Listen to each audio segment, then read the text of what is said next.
Welcome. So good to see so many people here.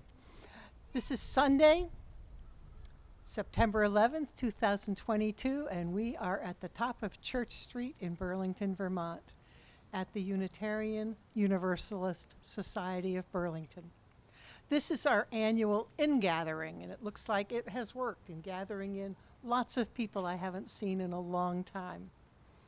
This also marks the start of a new congregational year, and we welcome all here outdoors at the Meeting House. Next week, we'll begin our time indoors.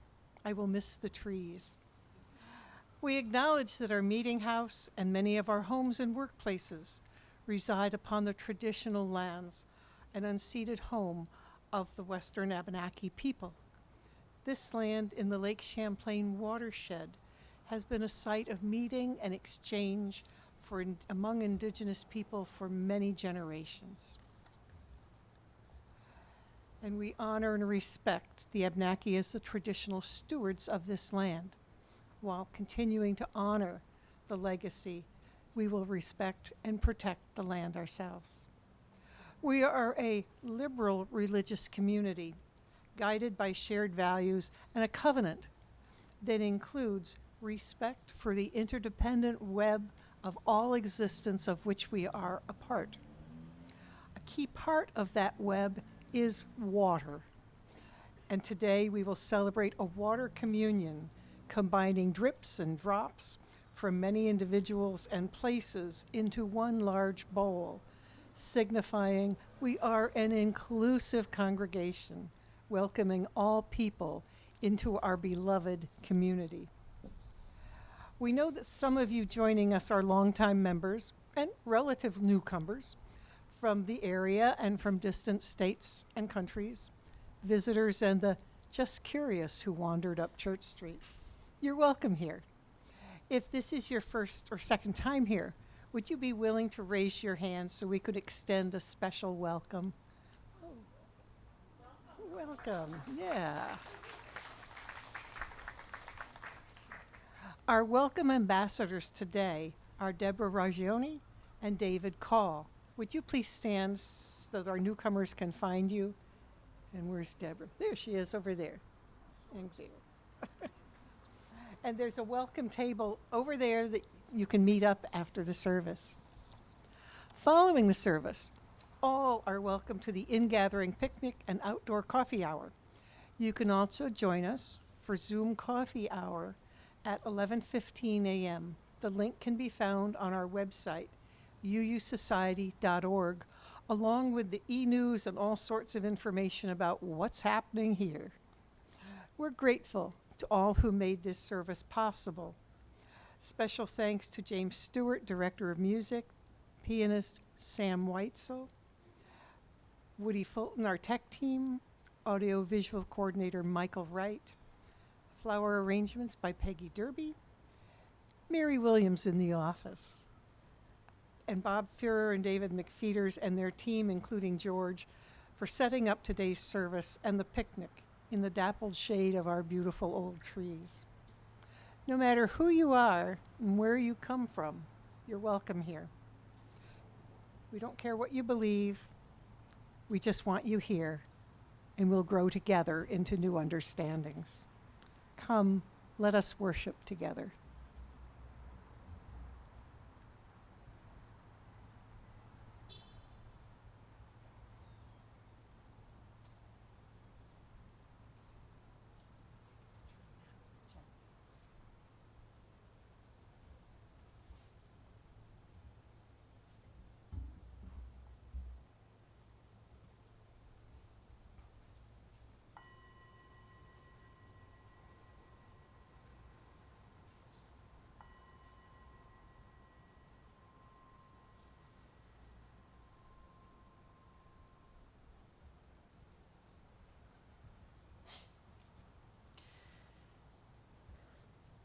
As Judy lights the chalice, will you join one another and me in our words of chalice lighting? We kindle this chalice flame to remind ourselves of the light of truth, the warmth of community, and the fire of commitment, and the limitations of technology.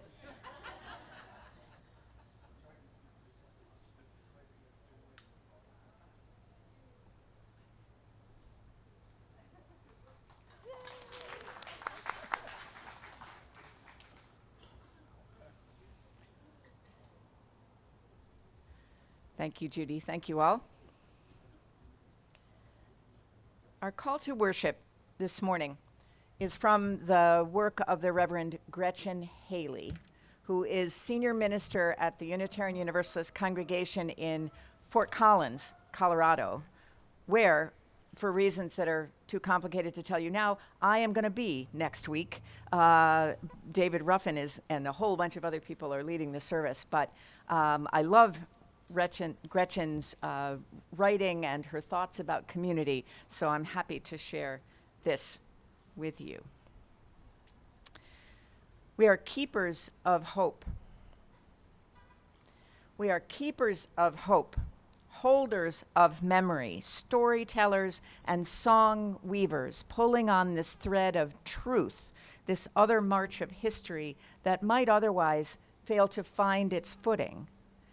That life is filled with kindness, bold beauty, courageous compassion, sacrifice for the common good, and a wide willingness to embrace neighbors and strangers as kin.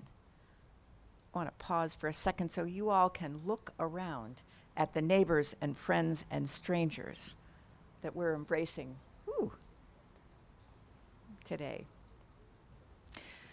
We are here to do the work of hope, remembering the past, remembering ourselves, imagining our most possible future for this life that teeters too often on the edge of forgetting that we belong to each other. Bring all you are, every shadow and every light, every hope, every fear, for this radiant hour. Come, let us be hope for each other. Come, let us worship together. And let us sing.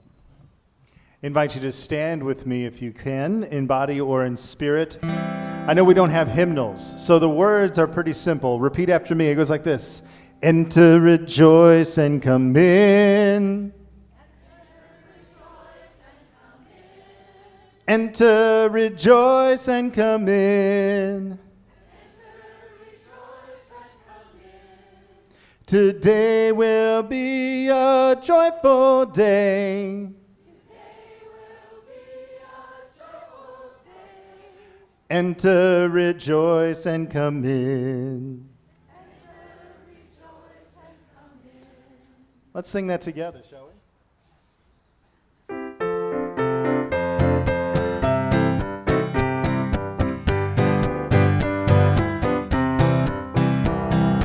Enter, rejoice, and come in. Enter, rejoice, and come in. Today will be a joyful day. Enter, rejoice, and come in. Open your ears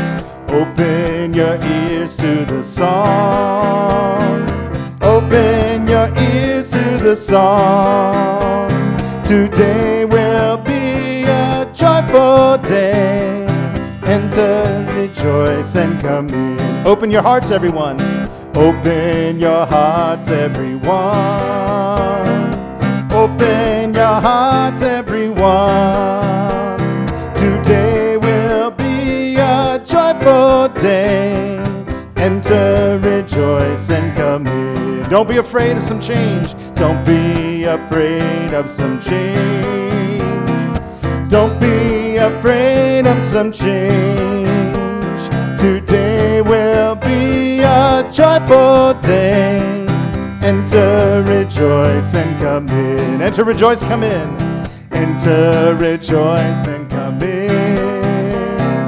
Enter, rejoice, and come in. Today will be a joyful day. Enter, rejoice, and come in. Thank you. Please be seated.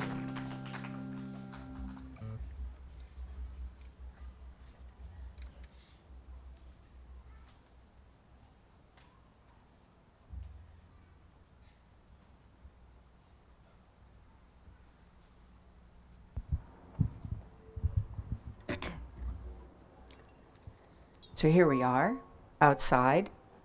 I'll try to stay away from the speakers far enough. Where can I be? Farther back. Margot is directing me. Okay. It is not uncommon to have a story in our services, especially toward the beginning. And this is a story of sorts. It is more interactive than many of our stories, though there will be a part for all of you and for some in particular. Do we want to invite them up now, our potential dancers? We want them to come up when they see Margot and Orlando. Thank you. Charlotte, I see you, not quite yet. When Margot and Orlando come forward, Orlando's over there, then you'll know. So get ready if you want to be one of our dancers. Should we say something about the scarf? Oh, and you can use a scarf to help you to embody the words that you hear us speaking. And there's no right way to do it. Just follow what you hear and react to it in your own time. It's about water. And there's the sun. David, hold up the sun so we can see. Good.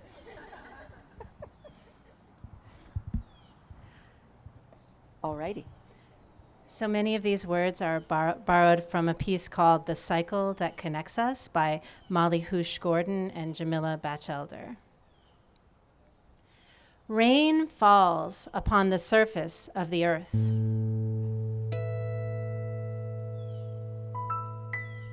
Pulled by gravity, each drop begins to flow downhill.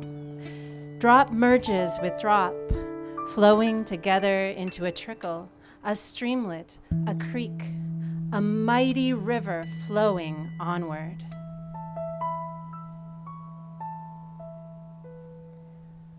Some of the water seeps down into the earth itself as groundwater or deep aquifers, where it will stay for days, years, or even millennia until it is pulled up again by tree roots, wells, springs, and geysers, rejoining the dance, flowing, flowing, flowing.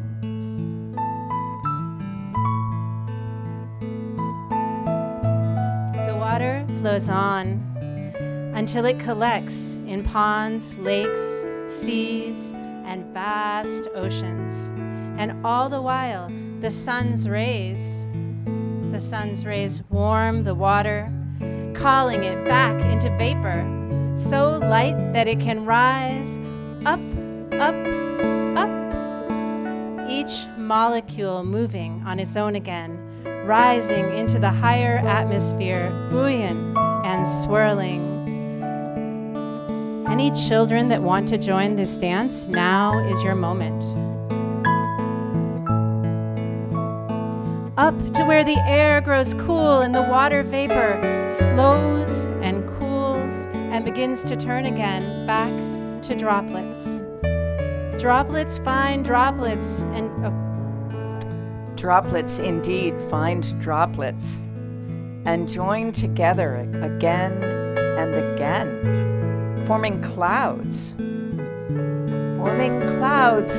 then growing heavier and heavier until at last the weight of them pulls them down and rain falls on the surface of the earth again.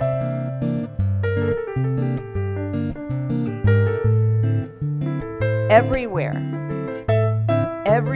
on earth at every moment is somewhere in this cycle.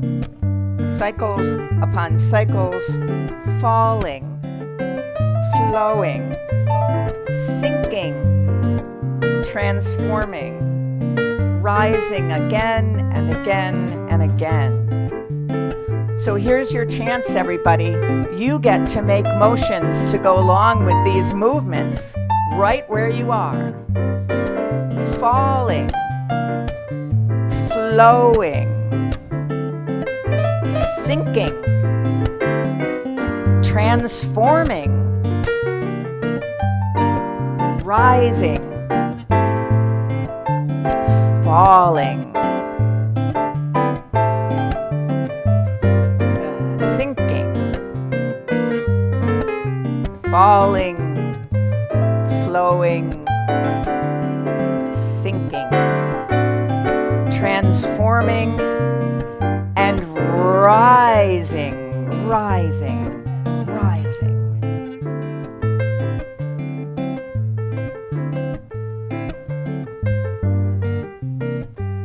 Our planet has all the water it will ever have and has ever had.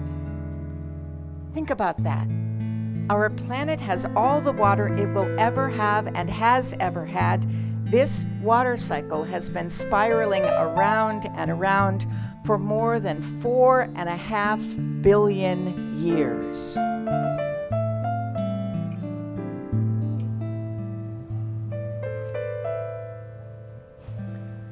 Thank you, dancers. We can spiral back to our seats now.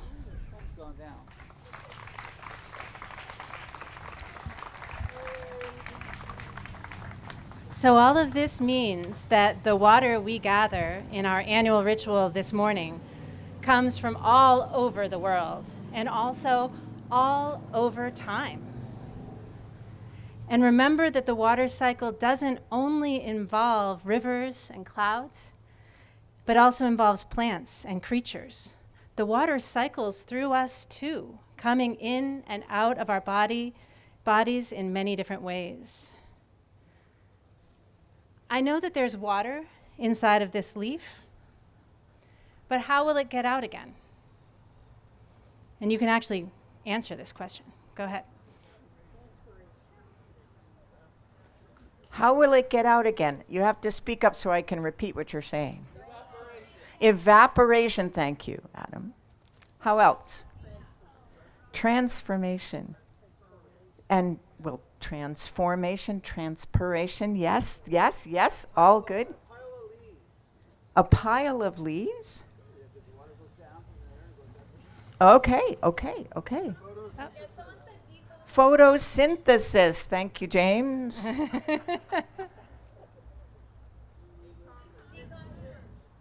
Decomposition, thank you. Thank you, thank you, thank you. Good. Burning. What a thought. Burning. Ah. I wouldn't eat Bugs. the maple leaves Bugs. necessarily. Yeah. but- So eventually, even that water will rejoin the cycle.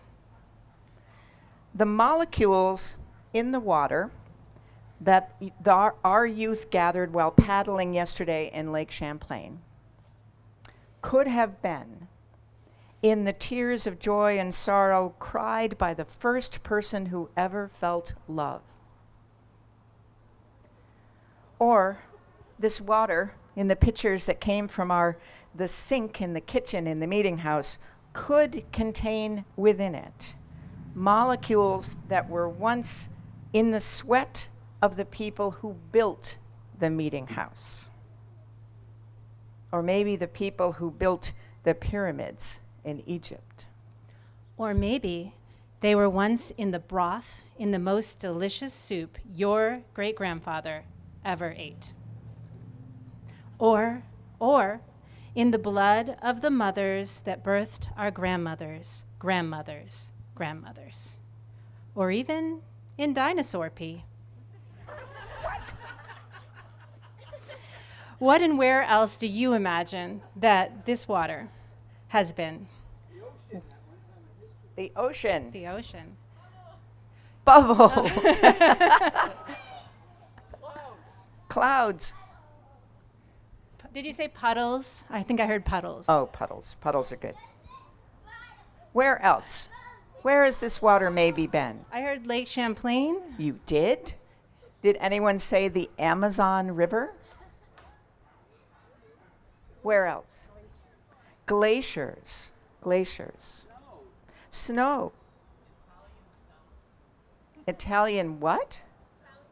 Italian fountains. Oh, like in Rome. Yes, yes, yes, yes. Can you think of any mountains the water might have been on the top of? Kilimanjaro, for sure. The Green Mountains, I've heard of them. Monadnock, yeah. Where else? Mount Ararat. Sure. How about in the blood of a tiger? in India?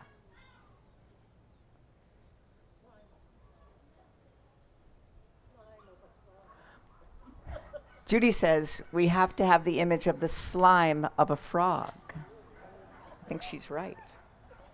I was going to say in the saliva of a salamander in Peru.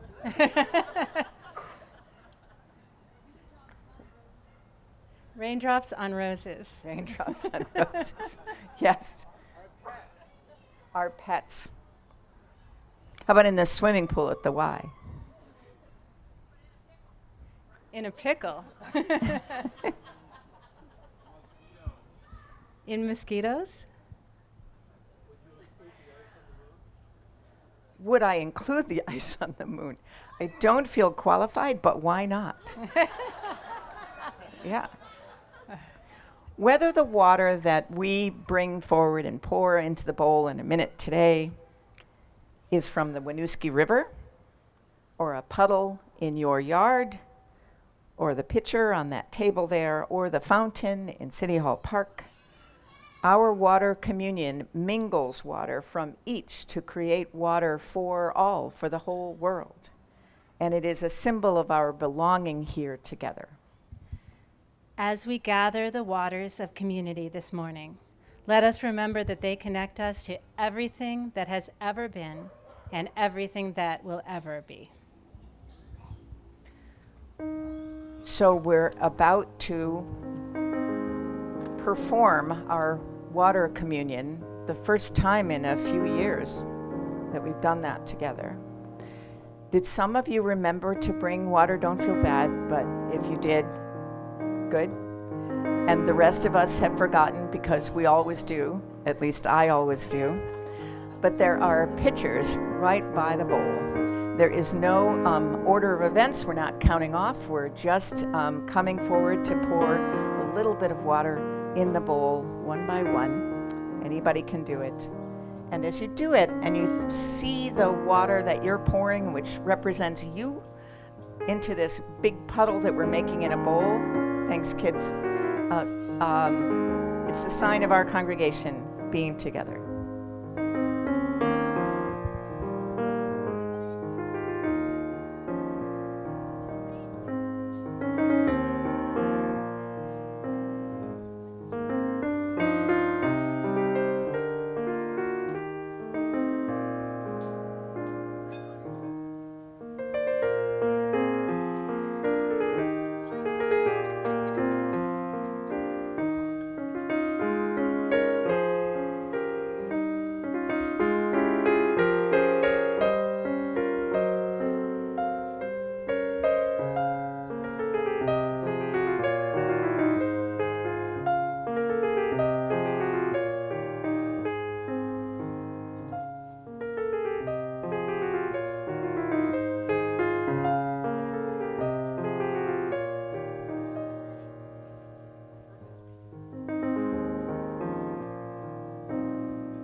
Thank you all. Thank you especially for the bubbles. They were such a treat. It is now time for the children to go off to have fun, basically doing water fun things as we continue with the service. So follow Erica. There she is.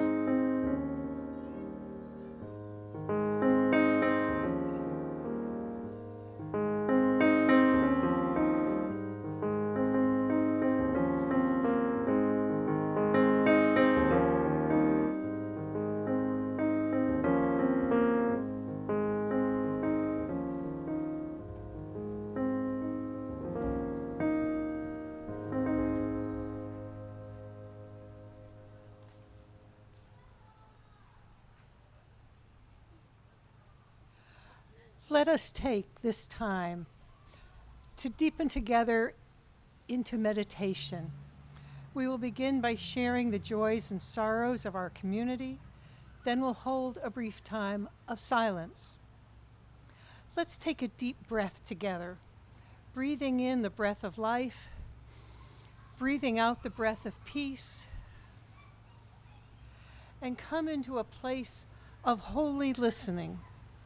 Let us hear these words of joy and sorrow for this day, Sunday, September 11, 2022. Sorrow for the increasing number of people without shelter. Sorrow for 4 friends whose husbands are experiencing severe mental decline. Sorrow for our home, Earth, increasingly imperiled by the climate crisis.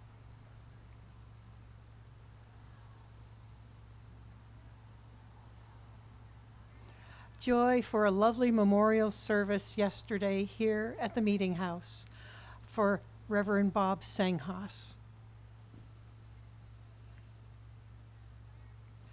Joyful and excited to celebrate the marriage of Amelia Schlossberg and Louis Seitler on Saturday, September 3rd, here at the Meeting House.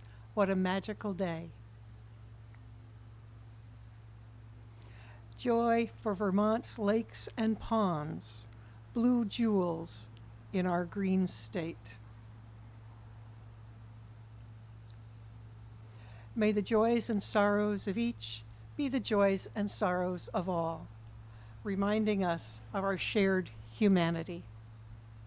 As we enter the silence, let us hold that which has been spoken and that which remains unspoken tenderly in our hearts.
We make space in our worship service every week to take up an offering, to remember a bunch of things, one of them being how grateful we are to each other. The reality of this congregation is only possible because so many of you and others who are watching from a distance believe in the congregation, its purpose, its values, its mission, and each other. It's a good thing. It's good to remember it every week. And it's good to give our treasure away on a regular basis. The offering this month of September is being shared with the Chittenden Asylum Seekers Assistance Network, CASN, which helps families who have fled their home countries and are seeking safety in the United States. While they're waiting for their hearings on their asylum petitions, CASN provides help finding housing, support for daily living expenses, and connection to local resources and services. In other words, helping people who otherwise would almost certainly feel overwhelmed by this new place, helping them feel just a bit at home. Your gifts, which you can make in person in a minute, you can make online, you can mail a check to the congregation, all of it. We will find a way to share it and be glad. If you remember the words, let's say them together, of our offering dedication. With gratitude, we dedicate these gifts in the service of our mission to inspire spiritual growth, care for each other and our community, seek truth, and act for justice.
When it feels like lament is the only sound and need the only way of being, here is that one warm room where you know you belong. You know is waiting, open, ready. Here is that place you remember where you are remembered in this too cold world. This place calls now softly come into the circle where you know that you belong. The words of the Reverend Dr. David Breeden. I want to invite you for a minute to go someplace in your imagination. A real place, I hope, where you've been in your life, or at least in your mind and heart, some place where you knew that you belonged. It might be some place you see or go every day, even now. Or it might be a special place or a special event or a very special group of friends from some place in your past. Some place where you've been known and accepted and maybe even loved just for who you are. Some place where you didn't have to worry about saying or doing the right or the smart thing, where you could just be. So close your eyes, if that helps you call it up, and take a minute to imagine, to remember that place. You too, you people watching.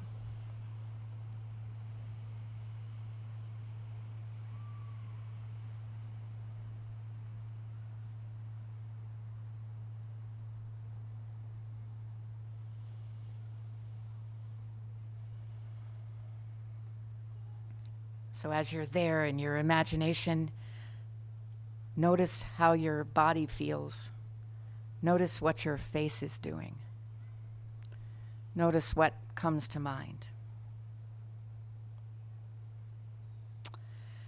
And now, if you would, if you're willing, turn to a person next to you. Maybe it's your beloved or an acquaintance or a stranger you're just about to meet, and tell them for a minute about that special place.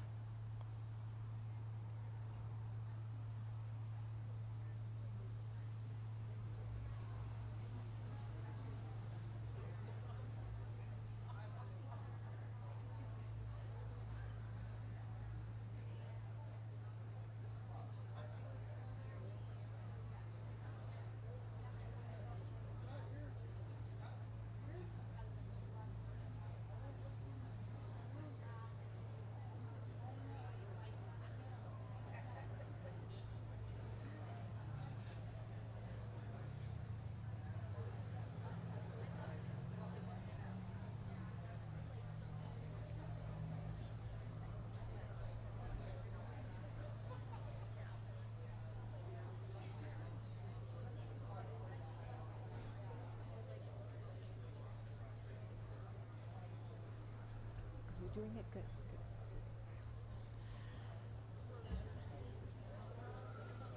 Oh gosh, I'm sorry to interrupt, but I'm going to interrupt. Thank you for doing that. I am so glad that you are all here today. You too. Whether you've come every week for as long as you could or shown up every once in a while. Sorry, I'm pointing at a camera in case you think I've lost. I'm not really talking to the squirrels, though, I suppose I could. Maybe you've never come before today. Because you are here, because we are here together, this is Ingathering. I am grateful to Meredith O'Malley. Meredith, where are you? There she is. Meredith is one of the newest members of this Unitarian Universalist Society, and what I'd written here is that she's recovering from a fall, so she's at home, but she's not. She's right here.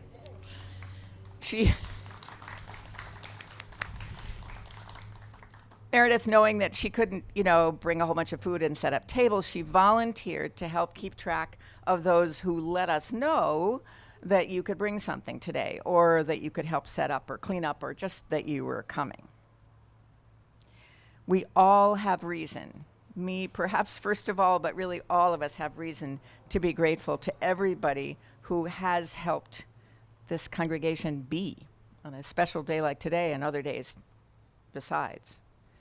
and everybody who brought some food to share, and everybody who is spending time here today, and to the people who were setting up the food. I could see them just a few minutes ago. Being together gives us a sense of community.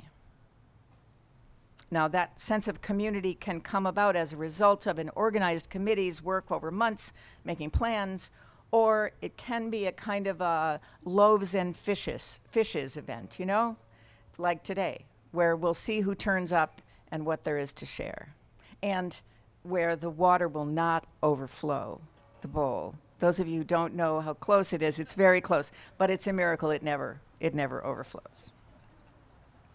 So when Meredith and I were talking about this, she asked me, what is ingathering anyway? What is ingathering? Which is a very good question.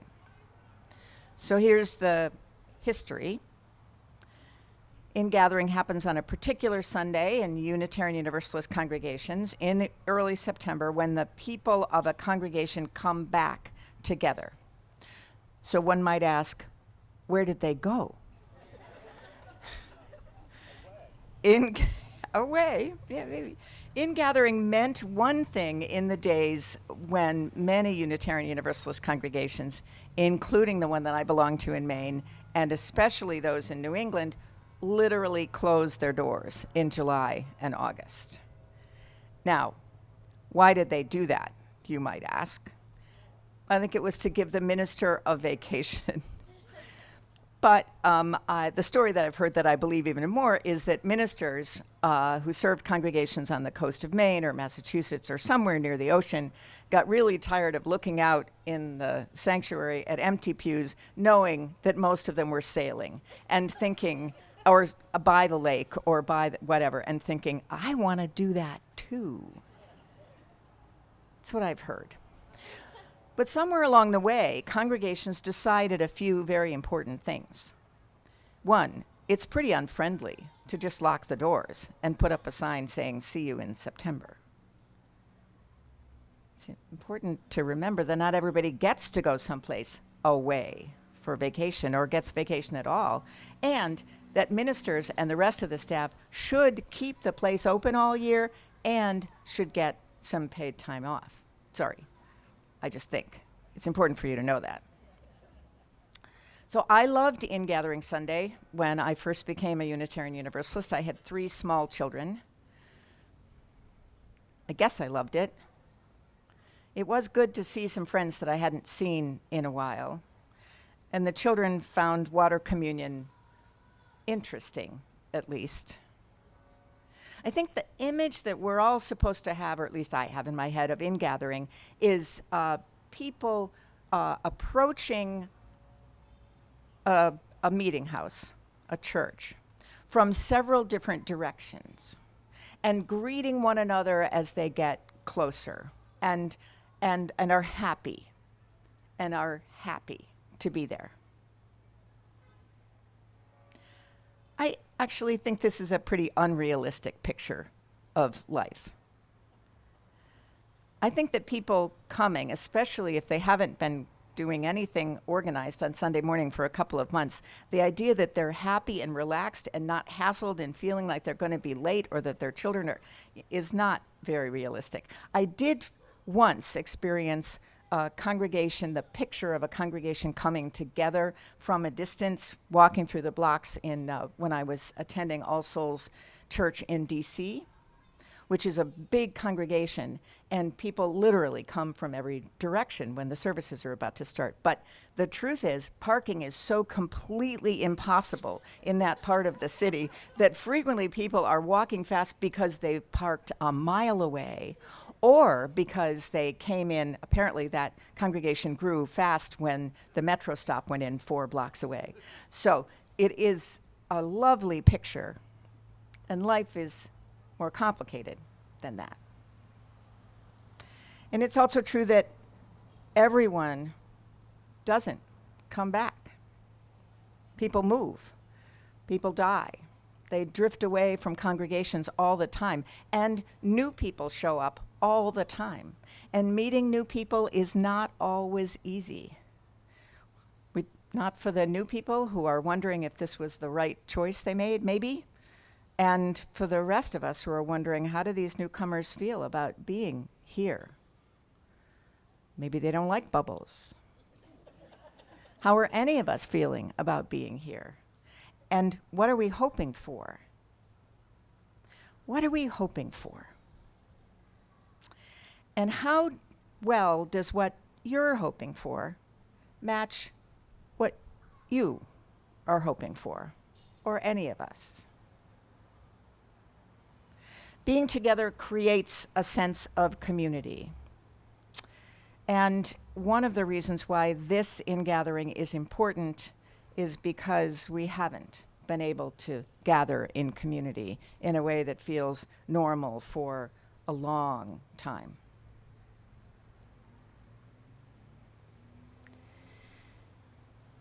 We haven't been able to be together for so long. Not all of us, not like you used to be before the pandemic. The thing is, I'm not sure there was ever a reality of the used to be everybody was all together. Because some of us work on Sundays.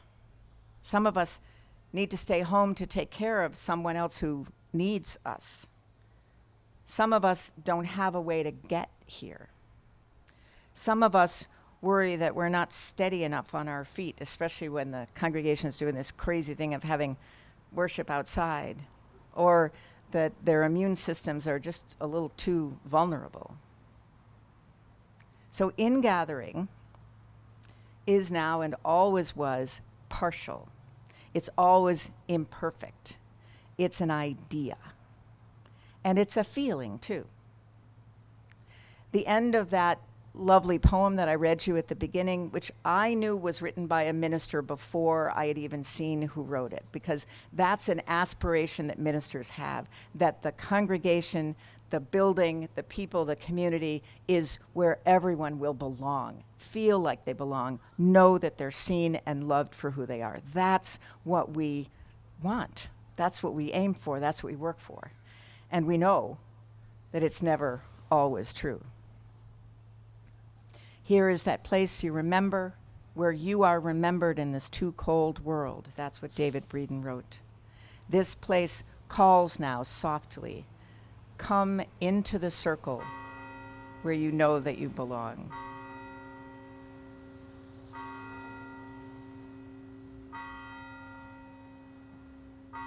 And where the bell reminds us that we really ought to be done by now.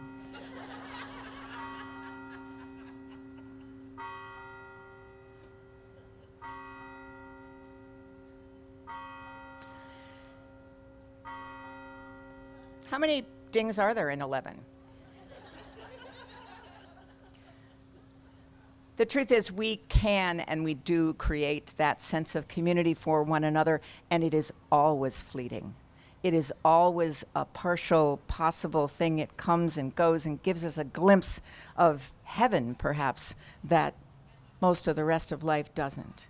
It doesn't mean it's not true if it doesn't last. It is true, and it is always partial, and it is always imperfect. And this ingathering thing that we do, the thought that is coming to me these days is how much we fail. Not because we're not good, not because we're not trying hard enough, but just because it is so impossible to do this thing of welcoming everybody exactly as they are, of meeting everyone exactly as they are all the time. And we need to accept, I think perhaps especially this year when it feels like we're doing everything again, but for the first time, we will fail to meet our own aspirations, our own expectations. And the work is to know that we failed and to keep on going, to keep on hoping, to keep on imagining that beloved community where everyone belongs. Because that's the power of it, is in our imagination, in our hearts, in our heads, in our actions that demonstrate the people that we strive to be, this people that this congregation strives to be. We fail. We keep going. We love each other. We're glad to be here. So may it be. And let us sing again. It is so nice to have Sam back. Did you know he was gone for a month? He was gone for a month. He was in India, and now 5 he's weeks, back. Who's counting? Thank you. And yeah, I wanted to say as well, thanks, Sam, for coming back after 5 weeks away. Sam came back at 3:30 on Wednesday afternoon. He was back at 3:30 on Wednesday afternoon and showed up at choir rehearsal that same day. So thank you, Sam. I invite you to stand with me in body or spirit as we sing together, Love Will Guide Us.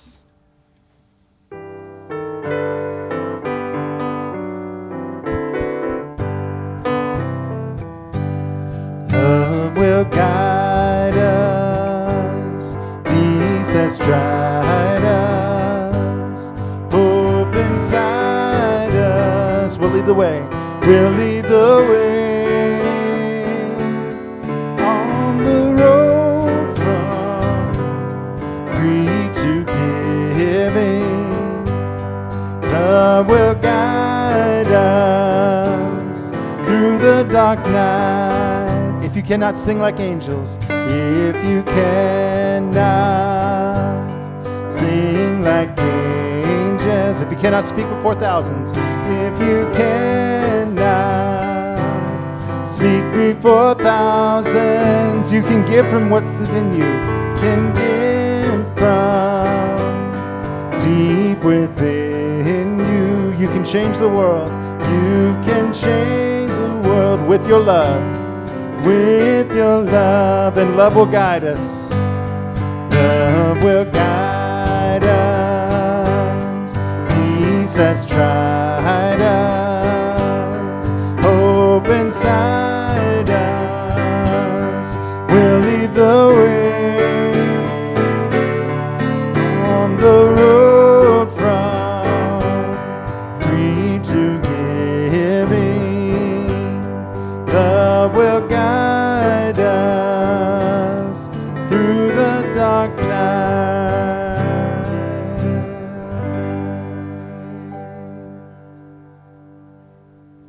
Thank you. You can sit down just for a moment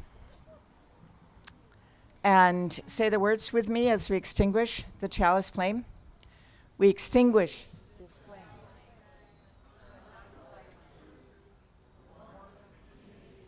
Or the fire of commitment. These we carry in our hearts and share with the world until we are together again.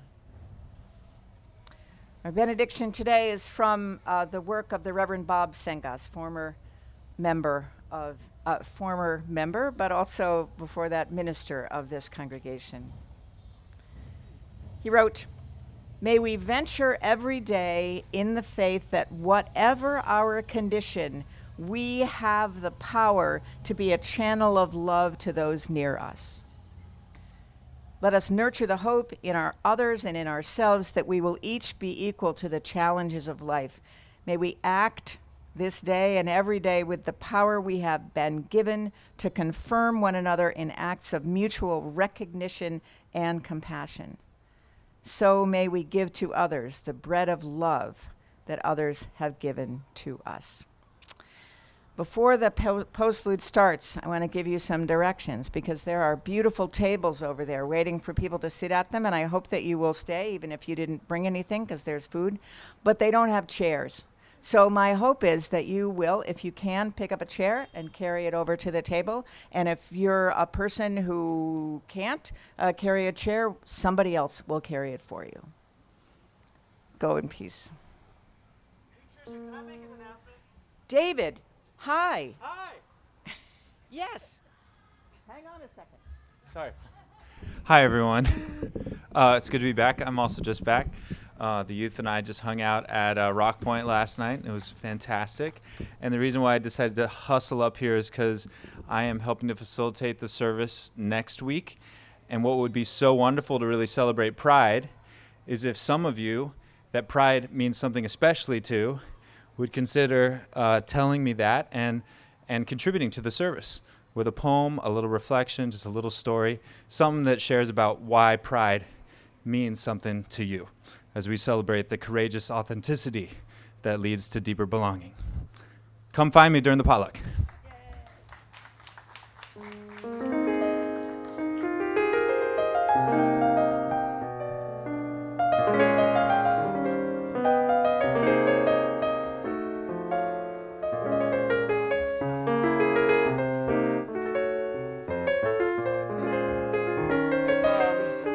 I'll talk to Dave about doing a little bit of a say some stuff prior to this.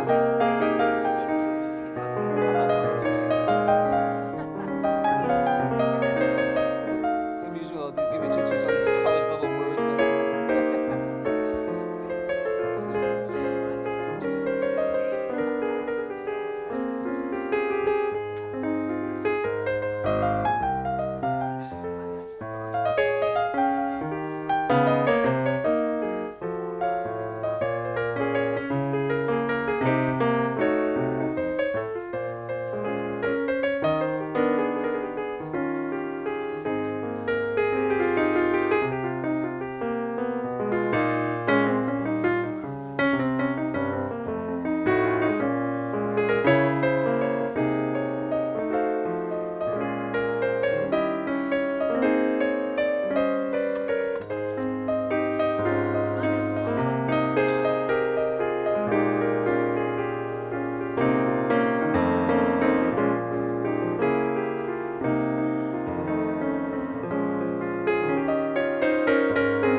Of course. Did you get the picture? I did.